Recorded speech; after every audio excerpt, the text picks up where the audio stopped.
എന്താ വിശേഷം? അപ്പ അറിഞ്ഞില്ലേ? അടിച്ചത് ശരിക്കും ADGP ആണെന്നാണ് തോന്നുന്നത്. ആ ADGP അടിച്ച വടിയുടെ അറ്റത്തുള്ള ചെറിയ കണ്ണികൾ മാത്രമായിരുന്നു ഈ അനിൽകുമാറും മറ്റ് കൂട്ടാളികളും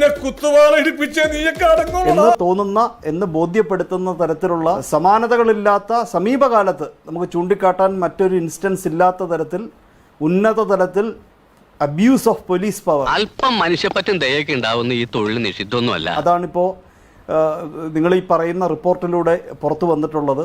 ഇപ്പോൾ സ്പെഷ്യൽ ഇൻവെസ്റ്റിഗേഷൻ ടീമിന്റെ മുൻപിൽ കൊടുത്ത മൊഴിയിലൂടെ പുറത്തു വന്നിട്ടുള്ളത്. ഒരു തരത്തിലും ഒരു നിയമവ്യവസ്ഥയിൽ അനുവദിക്കാൻ കഴിയാത്ത, പോലീസ് ഉന്നതരായിട്ട് ഇത്തരത്തിലുള്ള ആൾക്കാർ വിലസാൻ അനുവദിക്കരുതാത്ത തരത്തിലുള്ള ഒരു സാഹചര്യമാണ് വന്നിട്ടുള്ളത്. ഇതൊന്നും അങ്ങനെ വിടാൻ പാടില്ല. ഇവിടെ ഇതും ഇതിന്റെ അപ്പുറം നടക്കുന്നത്. ഏതൊരു ക്രൈമിനും ഒരു വിക്ടിം ഉണ്ടാകും ശ്രീവിനു. അത് വിക്ടിം ഉള്ളത് കൊണ്ടാണ് കേസ് എപ്പോഴും എടുക്കുന്നത് സ്റ്റേറ്റ് ആണ്. സിവിൽ കേസുകളിൽ പ്രൈവറ്റ് സിറ്റിസൺസ് ആരെയാണോ ബാധിക്കുന്നത് അവർ പരാതി കൊടുക്കുമ്പോൾ ക്രിമിനൽ കേസെടുക്കുന്നത് സ്റ്റേറ്റ് ആണ്. ഇവിടെ സ്റ്റേറ്റ് തന്നെ ക്രൈം പെർപെട്രേറ്റ് ചെയ്തിരിക്കുകയാണ്. പോലീസ് കസ്റ്റഡിയിൽ കൺഫൈൻ ചെയ്യപ്പെട്ടിരിക്കുന്ന വ്യക്തികളുടെ ഉച്ചയടിച്ച് പറിക്കുവാൻ വേണ്ടി വടിയുമായി ഇറങ്ങുകയും ഇത്രയധികം ക്യാമറ കണ്ണുകൾ ഉള്ളതുകൊണ്ടും നിർഭയരായിട്ടുള്ള സാക്ഷികൾ ഉള്ളതുകൊണ്ടും സത്യം പുറത്തു വന്നു. ഞാൻ ഒരുപാട് തവണ തന്നോട് പറഞ്ഞിട്ടുണ്ട്, ഇവിടെ ഇങ്ങനെയുള്ള ചുറ്റിക്കളിയൊന്നും ഉണ്ടാക്കരുതെന്ന്. ഇപ്പൊ എന്തായി? അവരെ ക്രൂരമായിട്ട് മർദ്ദിക്കുകയും അതിനുശേഷം കേരള പോലീസിന്റെ തലവനെന്ന് തന്നെ വിശേഷിപ്പിക്കാവുന്ന ലോ ആൻഡ് ഓർഡർ ചാർജുള്ള ADGP ഇത്തരത്തിൽ അന്വേഷണത്തിൽ ഉൾപ്പെട്ടിരുന്ന ഉദ്യോഗസ്ഥരെ വിളിച്ചു വരുത്തി റിപ്പോർട്ട് തിരുത്തുവാൻ സമ്മർദ്ദം ചെലുത്തുകയും ചെയ്യുകയാണെന്ന് പറഞ്ഞാൽ ശരിക്കും ആരാണ് ക്രിമിനൽ? പറ്റിക്കാൻ കഴിവുള്ള ഏതോ യമലോക പെരട്ടിയ വളരെ വളരെ ഗുരുതരമായിട്ടുള്ള FIR, ഡിപ്പാർട്ട്മെന്റൽ എൻക്വയറിക്ക് ശേഷം FIR രജിസ്റ്റർ ചെയ്യുവാൻ പ്രാപ്തമായിട്ടുള്ള ചെയ്യേണ്ടതായിട്ടുള്ള ഒഫൻസുകളാണ് ഇവിടെ നടന്നിരിക്കുന്നത്. BNSന്റെ 256 ഇൻവോക്ക് ചെയ്ത് 3 വർഷം വരെ തടവ് ശിക്ഷ കിട്ടാവുന്ന ഒഫൻസാണ്. എന്ന് മാത്രമല്ല കേരള പോലീസ് ആക്ടിൽ 117 വകുപ്പ് penalty for interfering with the functions of police.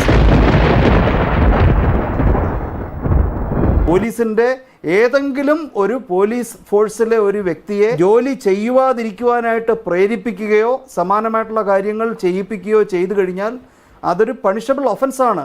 3 വർഷം വരെ തടവ് ശിക്ഷ കിട്ടാവുന്ന ഒഫൻസാണ്. പൗരത്വത്തിൽ കേന്ദ്രീകൃതമായിട്ടുള്ള ഒരു നിയമം നടപ്പാക്കേണ്ടുന്ന പോലീസ് സേനയുടെ ഉന്നതൻ തന്നെ ഇത്തരത്തിൽ ഉള്ള ഒരു ഒഫൻസിന് നേതൃത്വം നൽകിയെന്ന് പറയുമ്പോൾ അതൊരു വെറും ഒരു പോലീസ് അതിക്രമമായിട്ട് മാത്രം കാണാൻ കഴിയുന്നതല്ല. ഇത്തരം നിരുത്തരവാദപരമായ നടപടികളാണ് ഇത് വളരെ വളരെ പ്രകടമായിട്ടൊരു ക്രിമിനൽ സംഘം തന്നെ പോലീസിലുണ്ടെന്നുള്ളതും തലപ്പത്തിരിക്കുന്ന ആള് തന്നെ ഇതിന് നേതൃത്വം കൊടുത്തു എന്നുള്ളതും. ഈ പാടിന്റെ പുറകിൽ ഒരുപാട് കഥകളുണ്ടല്ലേ ഈശോ മറിയ ഔസേപ്പേട്ട. സത്യസന്ധമായിട്ട് പോലീസ് ഉദ്യോഗം അന്വേഷണത്തിന്റെ ഭാഗമായിട്ട് നടത്തിക്കൊണ്ടുവരാൻ അവരെ അനുവദിക്കാതെ ഇൻസൾട്ട് ചെയ്ത് സമ്മർദ്ദം ചെലുത്തി ഭീഷണിപ്പെടുത്തി ഇത്തരത്തിൽ റിപ്പോർട്ട് തിരുത്തിപ്പിക്കുക എന്ന് പറയുന്നത് ഇത് വെറുതെ വിടുകയാണെന്നുണ്ടെങ്കിൽ എന്താ ജനാധിപത്യ കേരളത്തിനും ഇവിടുത്തെ നിയമവ്യവസ്ഥയ്ക്ക് ഒരു വലിയ വെല്ലുവിളി തന്നെയാകും. അമ്മക്ക് പ്രാണവേദന മകക്ക് വീണവായന എന്ന് പറഞ്ഞ മാതിരി ഈ നേതൃത്വത്തിലിരിക്കുന്ന പോലീസ് ഉന്നതരിൽ പലർക്കും ജനാധിപത്യ ബോധമുള്ള നിരവധി ആൾക്കാരുണ്ടെങ്കിൽ തന്നെയും ശ്രീ വിനു പലരും വിചാരിക്കുന്നത് ഈ അധികാരമെല്ലാം വ്യക്തിപരമായിട്ട് അവർക്ക് വിനിയോഗിക്കാനുള്ളതാണ് എന്നുള്ളതാണ്. ഓഫീസിനും അവർ താൽക്കാലികമായി അണിയുന്ന വേഷത്തിനുമാണ് അധികാരം. നീ ഇങ്ങനെ നിരാശയല്ലടാ. നിന്നെ പോലത്തെ ഒരു മരമണ്ടന്റെ കൂടെ ഇങ്ങനെ ഒരു മണ്ടത്തരത്തിന് ഇറങ്ങി തിരിച്ചല്ലോ ഓർത്ത് ചെയ്തു പോയത്. റവന്യൂ വകുപ്പ് മന്ത്രി അറിയാതെ കളക്ടർമാരെ നിയമിക്കുന്നു, വ്യവസായ വകുപ്പ് അറിയാതെ ഡയറക്ടറെ നിയമിക്കുന്നു. ഈ രൂപത്തിലേക്ക് ഒരു ഏകപക്ഷീയ പോക്ക് കേരളത്തിൽ നടക്കുകയാണ്. അതിന്റെ കോൺസിക്വൻസസ് അധികം ദിവസം കഴിയാതെ കേരളത്തിൽ ഉണ്ടാകും എന്നാണ് ഞാൻ മനസ്സിലാക്കുന്നത്. ആരുടെയെങ്കിലും ഒക്കെ പുറത്ത് കുതിര കയറാൻ തുടങ്ങുന്ന അസുഖം ഉണ്ടല്ലോ, അത് നിങ്ങൾക്ക് ഈയിടെ വളരെ കൂടുതൽ. ഇവിടെ യഥാർത്ഥത്തിൽ UDF അതിന്റെ ടീം എന്നുള്ള നിലയിലും അതിന്റെ പ്രഖ്യാപിത നിലപാടുകളിൽ നിന്നും ഒരുപാട് അകന്നുപോയി. ഇപ്പൊ നമ്മുടെ മാധ്യമങ്ങൾ തന്നെ, മുഖ്യധാരാ മാധ്യമങ്ങൾ തന്നെ കേരളത്തിന്റെ മുഖ്യമന്ത്രിയുടെ പൂക്കി ചിരിയെയും അതിനെ കുറിച്ചുള്ള വിശേഷണങ്ങളും നടത്തിക്കൊണ്ടിരിക്കുമ്പോൾ ഇതിലും വലുത് ഏതാണ്ട് വരായിരുന്നു, ഇങ്ങനെ തീർന്നെന്ന് കരുതിയാൽ മതി. അധികാരമേറ്റ് 48 മണിക്കൂർ കഴിയുന്നതിന് മുൻപ് എറണാകുളത്ത് കുന്നത്തുനാട് മണ്ഡലത്തിൽ പര്യത്തുകാവ് ഉന്നതിയിലെ പാവപ്പെട്ട അമ്മമാർ, വയോധികരായിട്ടുള്ള വൃദ്ധജനങ്ങൾ, പിഞ്ചു കുഞ്ഞുങ്ങൾ പോലീസിന്റെ ലാത്തിക്കും ഷൂസിനും ഇടയിൽ കിടന്ന് ഞെരിപിരി കൊള്ളുകയായിരുന്നു. ഇവർ ഇന്നലെ വരെ പുലർത്തിപ്പോന്ന എല്ലാ തരത്തിലുമുള്ള ആശയങ്ങൾക്ക് ഘടകവിരുദ്ധമായിട്ടുള്ള കാര്യങ്ങളാണ് നടന്നിട്ടുള്ളത് എന്നത് നാം വളരെ കൃത്യതയോടുകൂടി മനസ്സിലാക്കേണ്ടതായിട്ടുണ്ട്. അഭിപ്രായം ചോദിച്ചാൽ തനിക്ക് തോന്നുന്ന അഭിപ്രായമാണ് പറയുന്നത്. പിന്നെ തനിക്ക് തോന്നിയ അഭിപ്രായം ഞാൻ പറയണം. ഇവിടെ എന്താണ് ചെയ്തുകൊണ്ടിരിക്കുന്നത്? ഇപ്പോ ഗവർണറുടെ ഇടപെടുന്നത് തെറ്റാണെന്ന് അറിയാം. അതുകൊണ്ടാണ് ഞാൻ ഇത്രയും നേരം ഇടപെടാതിരുന്നത്. ശ്രീ സുരേഷ് കുമാർ, ചോദ്യം രക്ഷാപ്രവർത്തനത്തിൽ ഒരു സർക്കാർ എന്ത് ചെയ്തു, മറ്റൊരു സർക്കാർ എന്ത് ചെയ്തു എന്നുള്ളതായിരുന്നു. അതിലേക്ക് താങ്കൾ വരുന്നില്ല. അയ്യോ, അങ്ങനെ പറഞ്ഞൂടാ. പിന്നെ ഞാൻ എന്തിനു വന്ന? രക്ഷാപ്രവർത്തനത്തെ സംബന്ധിച്ച് പറയുമ്പോൾ എന്നെ ഒരു കാര്യം പറയാൻ അനുവദിക്കണം. കേരളത്തിന്റെ കഴിഞ്ഞ വ്യവസായ വകുപ്പ് മന്ത്രിയായിരുന്ന സഖാവ് പി രാജീവ്, ഇവൻ നമ്മളെ കുഴപ്പിക്കാനുള്ള പരിപാടി, ഇവനിതിൽ എന്തോ കൈയുണ്ട്. എന്നിട്ട് പി രാജീവിനെ ഒരു സമരത്തിൽ പങ്കെടുത്തതുമായി ബന്ധപ്പെട്ട് ഒരു നാമമാത്രമായിട്ടുള്ള ഉടുതുണിയുമായി പോലീസ് മർദ്ദിച്ചവശനാക്കി അറസ്റ്റ് ചെയ്ത് കൊണ്ടുപോകുന്ന ഒരു രംഗമുണ്ട്.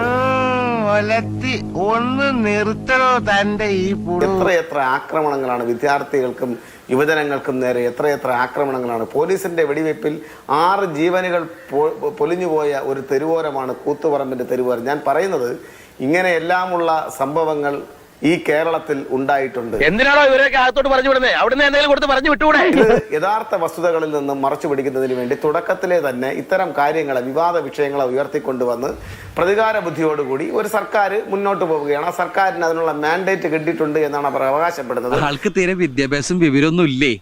വിഡ്ഢിത്തിരെ പറയുള്ളൂ.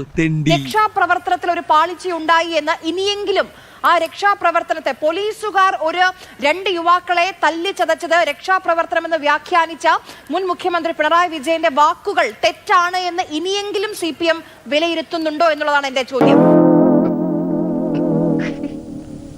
കേരളത്തിൽ ഏതെങ്കിലും വിദ്യാർത്ഥികൾക്കോ യുവജനങ്ങൾക്കോ മർദ്ദനമേറ്റ് തല പൊട്ടുന്നതും കൈകാൽ പൊട്ടുന്നതും ക്രൂരമായ മർദ്ദനത്തിന് ഇരയാകുന്നതും ഇതൊരു ആദ്യ സംഭവമായിട്ടാണ് കേരളത്തിലെ മാധ്യമങ്ങൾ ഉൾപ്പെടെ നിർഭാഗ്യവശാൽ മനസ്സിലാക്കിയിരിക്കുന്നത്. അല്ലെങ്കിൽ പ്രചരിപ്പിക്കാൻ വളരെ തീവ്രമായി ശ്രമിച്ചുകൊണ്ടിരിക്കുന്നത്. എന്നാൽ അതല്ല, എത്രയോ കൊടിയ മർദ്ദനങ്ങൾ ഏറ്റുവാങ്ങിയ ചരിത്രവും പശ്ചാത്തലവും കേരളത്തിലെ വിദ്യാർത്ഥികൾക്കുണ്ട്, യുവജനങ്ങൾക്കുണ്ട്.